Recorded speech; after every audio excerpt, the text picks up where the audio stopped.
சூரா அர்-ரஹ்மான் அத்தியாயம் 55. மொத்த வசனங்கள் 78. அளவற்ற அருளாளனும் நிகரற்ற அன்புடையோனுமாகிய அல்லாஹுவின் பெயரால். அளவற்ற அருளாளன் குர்ஆனை கற்றுக் கொடுத்தான், மனிதனை படைத்தான், விளக்கும் திறனை அவனுக்கு கற்றுக் கொடுத்தான். சூரியனும் சந்திரனும் கணக்கின்படி இயங்குகின்றன, மரங்களும் செடி கொடிகளும் அவனுக்கு பணிகின்றன. அவன் வானத்தை உயர்த்தினான், நிற்பதில் நீங்கள் வரம்பு மீறாதிருக்கவும், நியாயமாக எடையை நிலைநாட்டவும், எடையில் குறைத்து விடாதிருக்கவும் தராசை நிறுவினான். பூமியை மனிதர்களுக்காக அமைத்தான், அதில் கனிகளும் பாளைகளுடைய பேரீச்சை மரங்களும் தோல் மூடிய தானியமும் மனம் வீசும் மலர்களும் உள்ளன. உங்கள் இறைவனின் அருட்கொடைகளில் எதனை பொய்யென கருதுகிறீர்கள்? மண் பாண்டம் போல் சுட்ட களிமண்ணால் மனிதனை படைத்தான், தீப்பிழம்பிலிருந்து ஜின்னை படைத்தான். உங்கள் இறைவனின் அருட்கொடைகளில் எதனை பொய்யென கருதுகிறீர்கள்? அவன் 2 கிழக்கு திசைகளுக்கும் இறைவன், 2 மேற்கு திசைகளுக்கும் இறைவன். உங்கள் இறைவனின் அருட்கொடைகளில் எதனை பொய்யென கருதுகிறீர்கள்? 2 கடல்கள் சந்திக்குமாறு அவன் ஏற்படுத்தியுள்ளான். 2க்கும் இடையே ஒரு திரை உள்ளது, ஒன்றை ஒன்று கடக்காது. உங்கள் இறைவனின் அருட்கொடைகளில் எதனை பொய்யென கருதுகிறீர்கள்? அவ்விரண்டிலிருந்தும் முத்தும் பவளமும் வெளிப்படுகின்றன. உங்கள் இறைவனின் அருட்கொடைகளில் எதனை பொய்யென கருதுகிறீர்கள்? கடலில் மலைகளைப் போல் ஓங்கி உயர்ந்து ஓடும் கப்பல்கள் அவனுக்கே உரியன. உங்கள் இறைவனின் அருட்கொடைகளில் எதனை பொய்யென கருதுகிறீர்கள்? இதிலுள்ள அனைவரும் அழிபவர்கள்.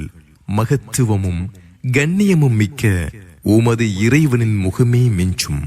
உங்கள் இறைவனின் அருட்கொடைகளில் எதனை பொய்யென கருதுகிறீர்கள்? வானங்களிலும் பூமியிலும் இருப்போர் அவனிடம் யாசிக்கின்றனர், ஒவ்வொரு நாளும் அவன் அலுவலில் இருக்கிறான். உங்கள் இறைவனின் அருட்கொடைகளில் எதனை பொய்யென கருதுகிறீர்கள்? மதிப்பு மிக்க மனித ஜின் ஆகிய 2 இனத்தவர்களே, உங்களுக்காக விசாரிக்க நேரம் ஒதுக்குவோம். உங்கள் இறைவனின் அருட்கொடைகளில் எதனை பொய்யென கருதுகிறீர்கள்? மனித ஜின் கூட்டமே, வானங்கள் மற்றும் பூமியின் விளிம்புகளை கடந்து செல்ல நீங்கள் சக்தி பெற்றால் கடந்து செல்லுங்கள். ஆற்றல் மூலம் தவிர நீங்கள் கடந்து செல்ல மாட்டீர்கள். உங்கள் இறைவனின் அருட்கொடைகளில் எதனை பொய்யென கருதுகின்றீர்கள்?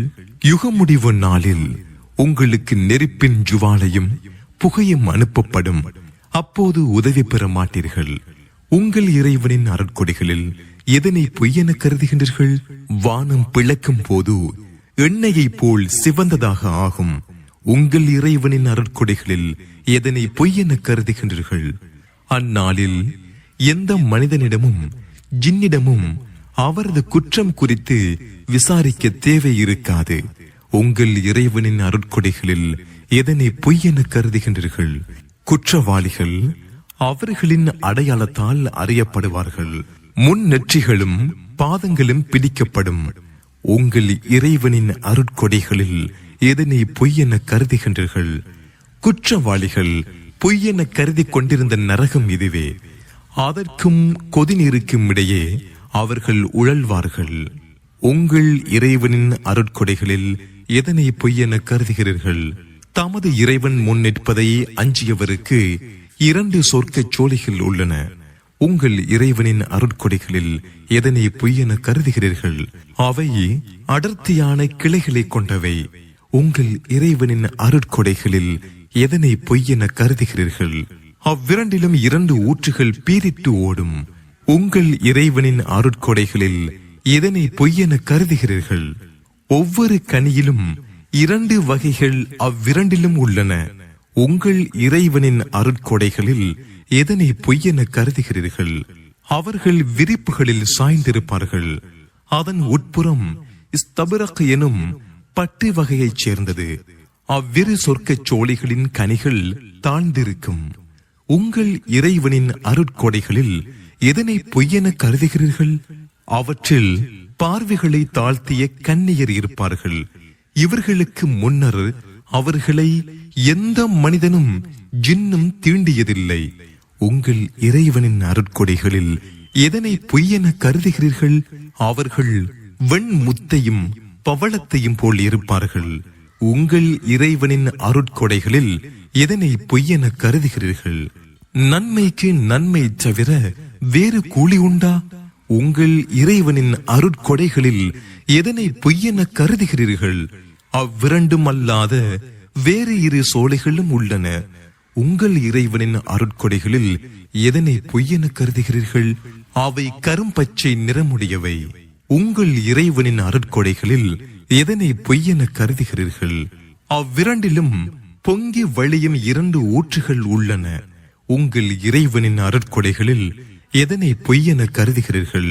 அவ்விரண்டிலும் கனியும் பேரீச்சையும் மாதுளையும் உள்ளன. உங்கள் இறைவனின் அருட்கொடைகளில் எதனை பொய்யென கருதுகிறீர்கள்? அங்கேயும் சிறந்த அழகிகள் இருப்பார்கள். உங்கள் இறைவனின் அருட்கொடைகளில் எதனை பொய்யென கருதுகிறீர்கள்? கூடாரங்களில் தங்க வைக்கப்பட்ட ஹூர் எனும் கன்னியராவர். உங்கள் இறைவனின் அருட்கொடைகளில் எதனை பொய்யென கருதுகிறீர்கள்? இவர்களுக்கு முன் அவர்களை எந்த மனிதனும் ஜின்னும் தீண்டியதில்லை.